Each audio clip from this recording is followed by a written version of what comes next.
Okay, great. Our last talk. Before we started, I just want to make sure that you fill out the feedback cards. You're sitting on them, please, and then just after the talk, give it to me or the other volunteers. Yeah, thank you. So the last talk is by Mattias Dittrich, or Ditto, and he's going to talk about how to make it wiggle. And I'm really looking forward to the talk because I'm sucking at making art, and if you do too, listen carefully. Oh, cool. Give it up. Thanks. Hello, I'm Ditto. I'm just gonna show my first slide here so that you can see that, and then I'm gonna go over to my demo. Cool. So welcome to Make It Wiggle, or how to make cool art with no talent at all. I'm Ditto. That's me.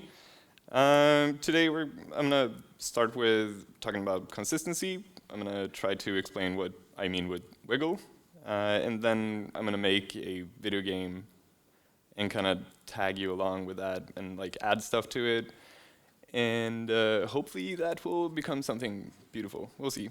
And then by the end of it, I'm gonna add some scripting cheats to that. So like, I'm a programmer, and hence the crappy art that I make, I guess. But I have some cheats that I usually use to make my art come alive, and I'm gonna try to teach you that or something. We're gonna see how it works. To begin with, I'm working on a game called Planeter, and it looks something like this. And I made a game called Hits, and it looks something like this. And as you can see, like both of them are very simplistic. They look kind of weird in screenshots, especially when they're still, which is why if you have ever seen my Twitter profile, it's mostly GIFs because they look kind of good when they're moving, but they look kind of weird when they are still. So you're gonna see more of that, and like the crappiness of it, it's an art style. So like, I basically learned making games by doing a lot of game jams, and if you ever did a game jam, you have like 2 days or something to make a whole game, so you obviously don't have time to animate that well, and which is pretty much where my art style comes from, because I don't have time to animate, and I don't enjoy animating, so I just avoid it as much as I can. For instance, look at this thing. That is animation. Yeah, or like this, or that, even worse. And you see how these things move, and that is what I call wiggle. So we're gonna go into rocket science time and explain what wiggle is, because I actually get asked, because I am a programmer, so people assume that the shaking, why would you animate that? People think it's like a shader or something, but it's actually not. It's like, you have this tree, and it's like you draw that in 30 seconds, and then you draw it 3 times more, so that's 2 minutes for a tree, which is kind of effective. And if you like make that an animation, you can see like frame by frame that the tree is wiggling and it's moving, and that's kind of important because like when you put that in context with everything else, as you will see a bit later, it makes the whole scene come alive, which is very important for a video game, where if everything is still and in this crappy style, it would look like crap. So you make it come alive, because then it will all move, and people will think like, oh man, it's moving, that's interesting, my eyes see things moving, and there's a lot of things going on, even though you have this like 2-minute artwork. So you kind of fool people to think that you put more work into it than you actually did. So yeah. And I mean, there's obviously a point to why I draw stuff this like sloppily, because like if you look at this square, it's gray and it's on the side of it, but apart from that, it also looks like it's a bit out of place in this context, because you have these sprites that are in a certain art style. They are like sloppy, and they're kind of like, it looks like a child drew them or something, and if you put them together with something like a perfect square, then the square will look out of place, right? And it's the same thing. Oh yeah, like, so if you then take that same square and draw it sloppily, it will look like more like it's consistent with the other stuff. And it's the same thing if you have like one sprite among 50, and the one is like super well detailed and fully animated and stuff, that's also going to look out of place. So like what I try to do is keep everything on the same level of detail, which is very few details. Yeah. And then, like, once again, that is all about consistency, because you can... I like to say that my games look like crap, and they kind of do in a way, but they hopefully look good, but in a crappy way. So like if you keep everything consistent and on the same level of crappiness, then as a whole, that will make it look good, hopefully. All right, whatever, let's make a video game. So, we have a video game here, and this is everything you need for a video game. This is usually what it looks like when I start out a prototype for a game jam or something. Like I add, well, for this I have jumping, and that is it. And this is where I start out. I put in as little art as I can to make the core mechanics, and then on top of that I add the art to make that come alive. So let's say this is our finished video game. We have a thing we can jump around on. That's perfect, wow. We want to put this in a setting, so we're gonna be in a forest.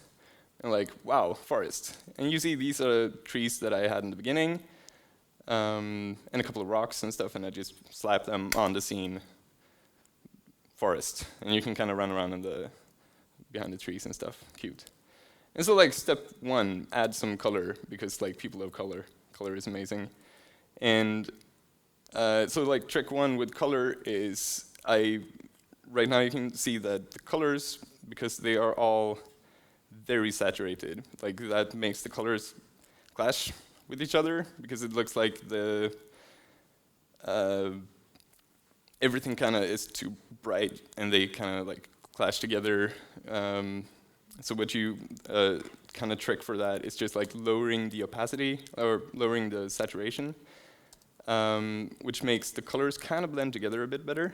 And I have another trick that I'm going to add a bit later with like blending the colors together even more. But for now, let's like leave it at that. I'm gonna go with like 80% saturation on all the colors, which like hopefully makes them blend together a bit better.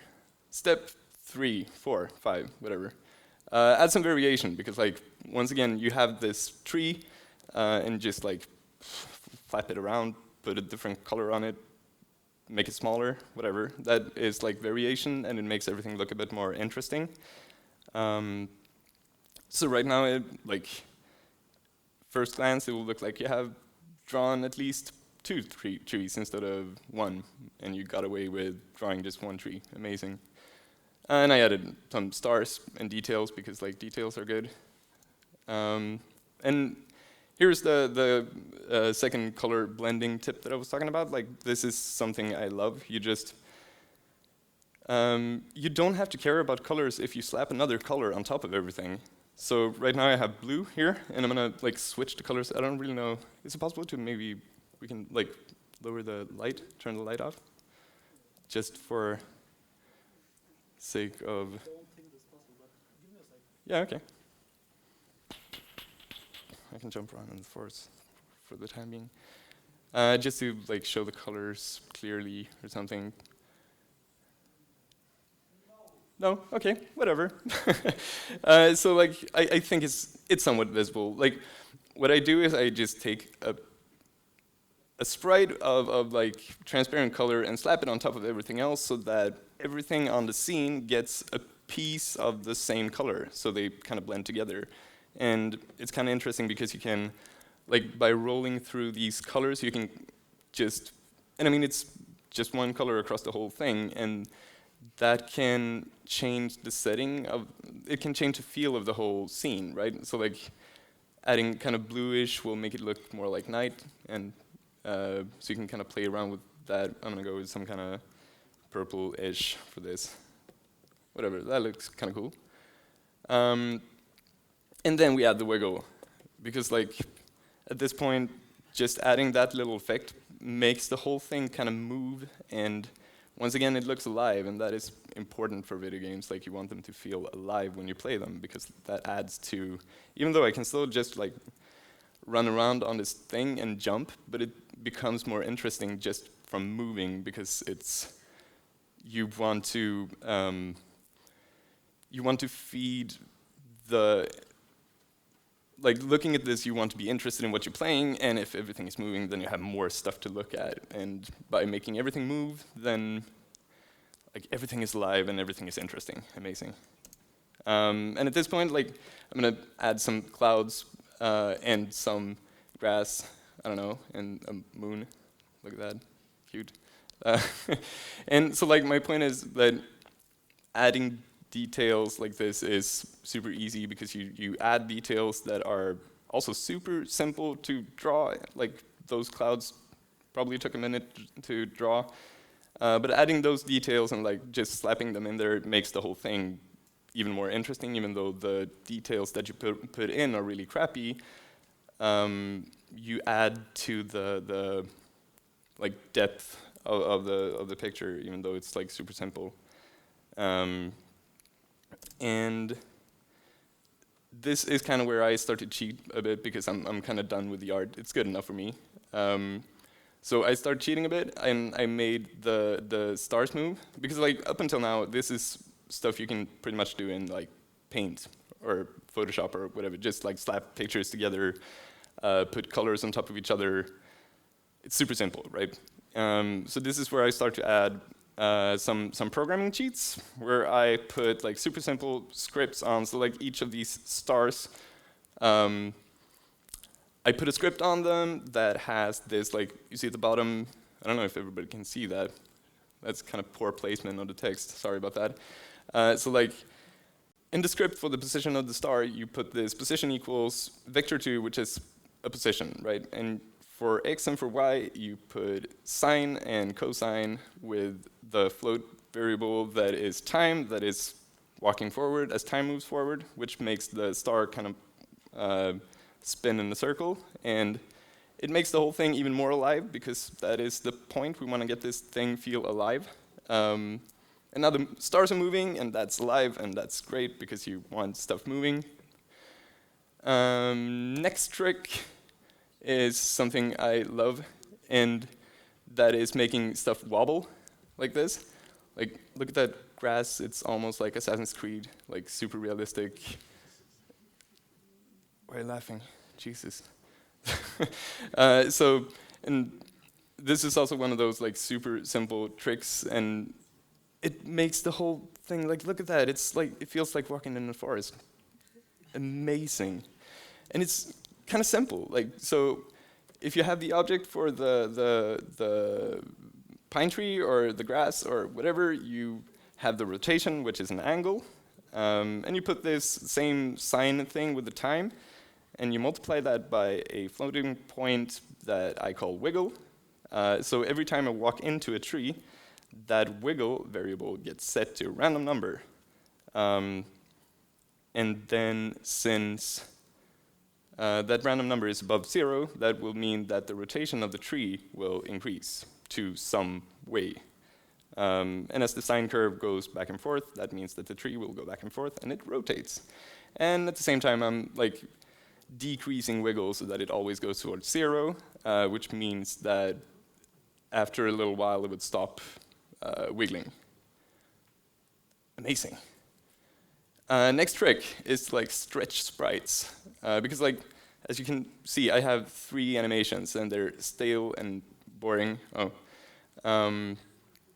So a trick I love to use is like sprite stretching, which is basically you can see when I turn around that I smush the sprite together like this, and when I jump, I don't know, it's sort of visible. Like I do the same thing, but I pull it out and then I smush it together again.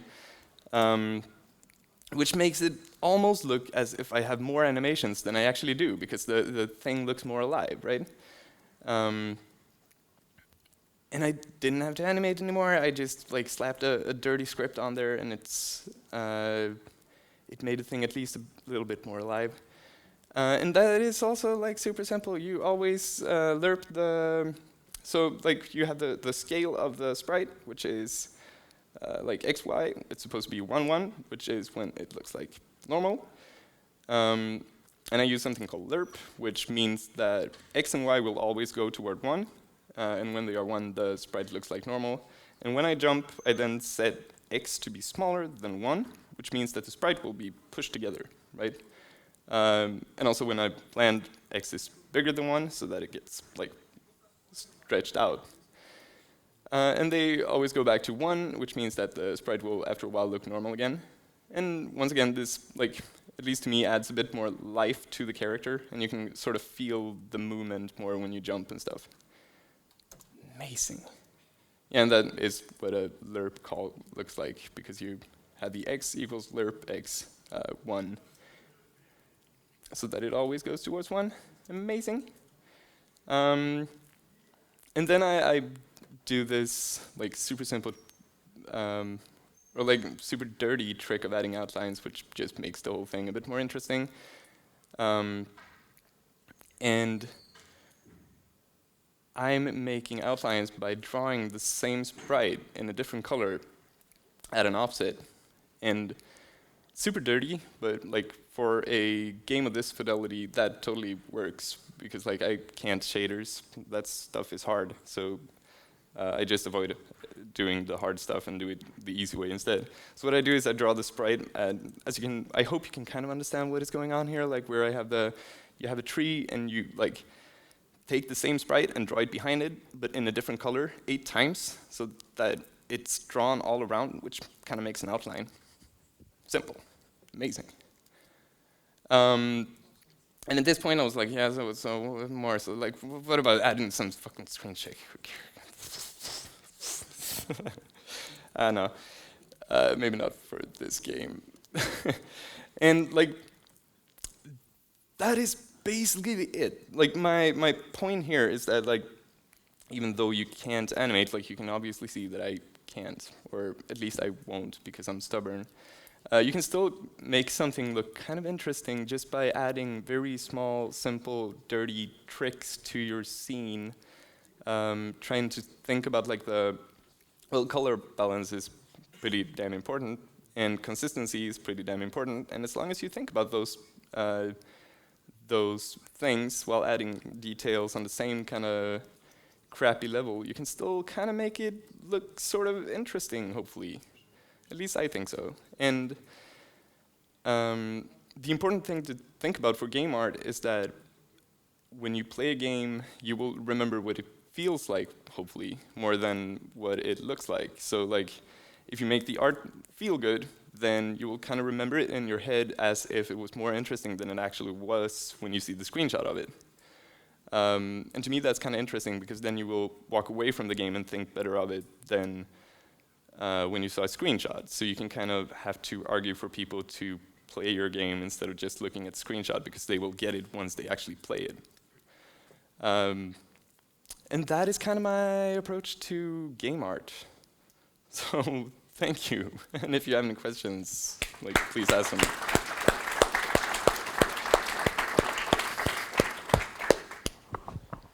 So Ditto, shit. Thank you very much for your talk. Have we any questions? Yeah.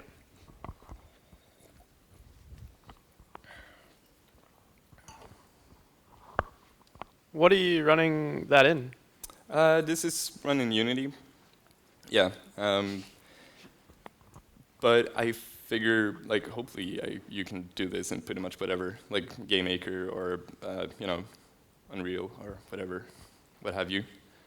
Yeah, and like this, as mentioned, this scripting thing kind of relies on you having game objects that you can put scripts on, obviously. But up until that point where the scripting, where was that? Is once again like things that you can do in anything, because it's like Photoshop, whatever. Yeah. More questions?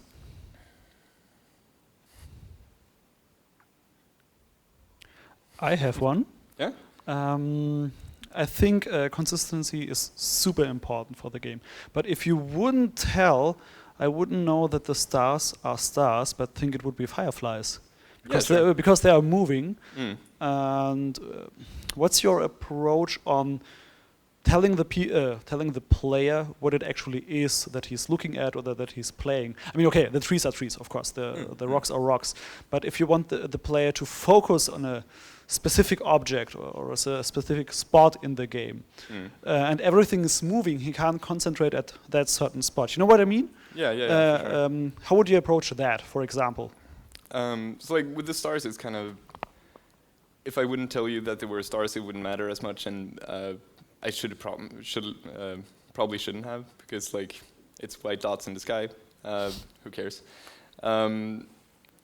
But what I usually do is like you have the thing with consistency, right? So everything in the background moves in the same kind of way, and everything wiggles in the same kind of way. So at the like by simply breaking that consistency, for instance, with if you have something that moves more irregularly, like if you meet this character in the woods and he's like jumping or running around or something, you will notice him because he's doing something differently than the rest of the objects. So like if I would have still images for graphics, then the thing that is moving is the thing that you will focus on, right? And it's kind of the same approach, like because that thing is doing something that the rest of the art isn't, which makes you focus on it. And in the same way you can use that here, it's just like, since everything is moving, it may have to move in a different way, or maybe use another color for the outline or something, yeah. Okay, thanks. More questions?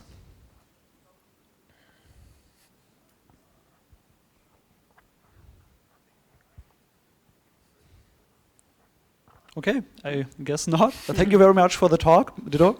Yeah, thank you.